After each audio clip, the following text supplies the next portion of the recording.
それは寒い冬の日で、ある家族の小さな家の裏にある森の中の湖は薄い氷の層で覆われていました。前日の夜、いたずら好きな小さな犬が庭から遠くまで走りすぎて、誤って滑って凍った水たまりに落ちてしまいました。極寒の中、彼は苦労して登ったが、滑りやすい氷のせいで捕まることができず、一晩中凍えるような冷たい水に浸かることしかできなかった。翌朝、家族はいつものように犬が家の中にいないことに気がつきました。心配になった家族はすぐに手分けして犬を探しに行きました。すぐにペットの犬が氷の中で丸くなって、体がびしょ濡れで震え続けているのを見て、みんなは唖然としました。飼い主を見ると、犬の目は泣きたいかのように涙で光っていましたが、口は凍りついていて声を出すことができませんでした。動物は疲れ果て、足は硬直して動けなくなっていた。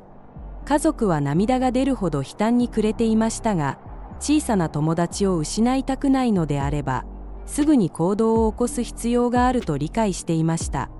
妻は氷を引き上げようと降りようとしたが、足を踏み入れた瞬間、パキッという音とともにひび割れが広がった。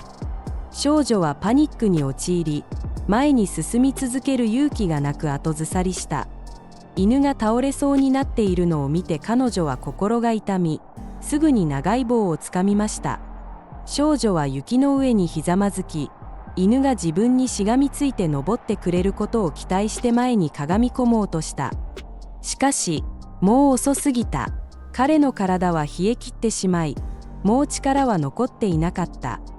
まるで助けを求めるかのように必死の目で飼い主を見つめることしかできなかったが、どうすることもできなかった。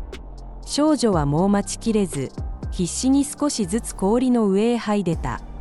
夫は妻の手をしっかりと握り、妻が水の中に滑り落ちないようにバランスを保とうとした。少女は震えながらもう一度手を伸ばして犬に手を伸ばそうとした。家族全員が息を止めて見守った。